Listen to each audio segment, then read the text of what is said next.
बिस्मिल्लाहिर्रहमानिर्रहीम। क्लास 10 आज हमारा सेकंड लेक्चर है। रिस्टोरिंग फोर्स पढ़ना है।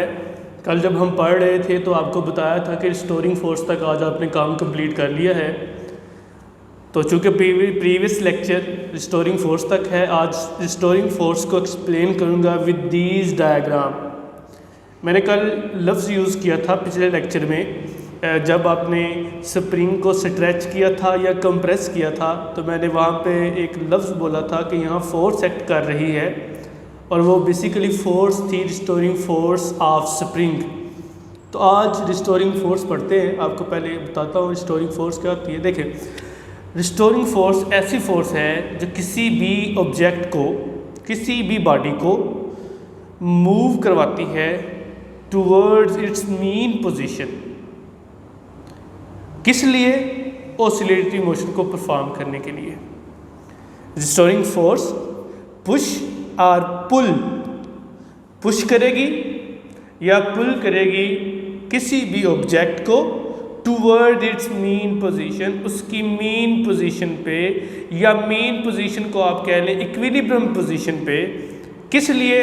ताकि वो क्या करे, ऑसिलेटरी मोशन को परफॉर्म करे। मैं इसकी एग्जांपल आपको देता हूँ। कल आपने जब पढ़ा था तो मैंने आपको बताया था आप मैश को थोड़ा सा स्ट्रेच करें।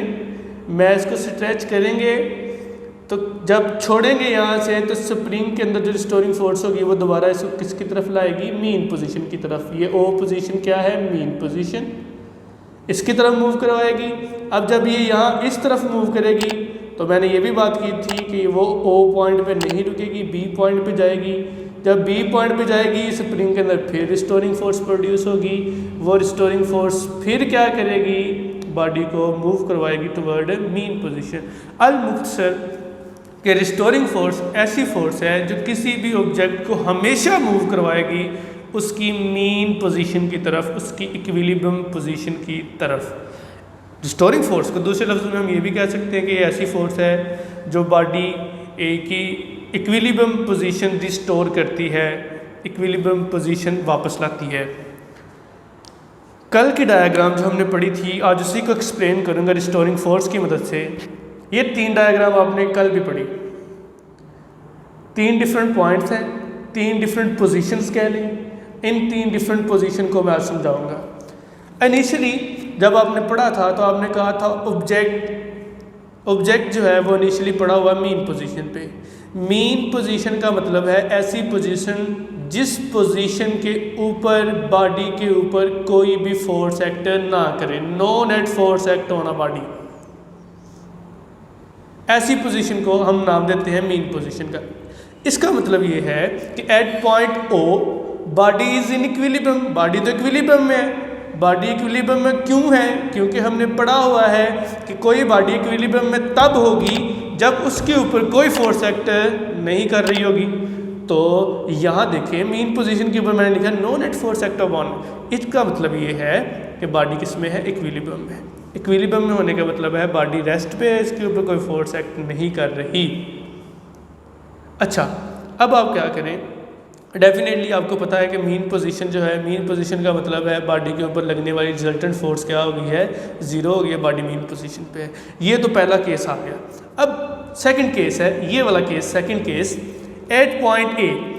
अब जब आपने इस मैश को थोड़ा स्ट्रेच किया, इस मैश को थोड़ा आपने पुश किया, बाहर को निकाला, स्ट्रेच किया, तो मैश पहुंच गया डिस्टेंस x कवर करके एट पॉइंट ए।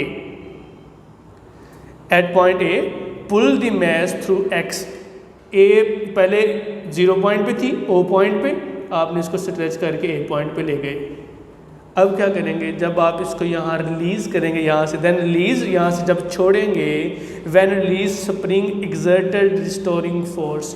जब आप इस मैश को यहाँ से छोड़ेंगे तो स्प्रिंग के अंदर कौन सी फोर्स प्रोड्यूस हो चुकी है, रिस्टोरिंग फोर्स। और रिस्टोरिंग फोर्स क्या करेगी, बॉडी को पुल करेगी towards it's mean position. Body को दबा, हमने पहले ही पढ़ा है कि रिस्टोरिंग फोर्स ऐसी फोर्स है जो बॉडी को मूव करवाती है टुवर्ड्स इट्स मीन पोजीशन। तो जब यहाँ रिस्टोरिंग फोर्स प्रोड्यूस हो गई है, आप जब रिलीज़ करेंगे स्प्रिंग को तो बॉडी मूव करेगी टुवर्ड मीन पोजीशन। अब याद रखिएगा ये बात, जो ही मेन पोजीशन से बॉडी का डिस्टेंस ज़्यादा हो जाएगा, बॉडी की रिस्टोरिंग फोर्स जो है वो ज़्यादा हो जाएगी। जो ही डिस्टेंस कम होगा, रिस्टोरिंग फोर्स ज़्यादा हो जाएगी। Restoring force decrease with distance. अगर डिस्टेंस डिक्रीज होता जाएगा टुवर्ड मेन पोजीशन तो रिस्टोरिंग फोर्स भी डिक्रीज होती जाएगी। अगर डिस्टेंस इंक्रीज कर देंगे तो स्प्रिंग के अंदर रिस्टोरिंग फोर्स भी ज़्यादा हो जाएगी।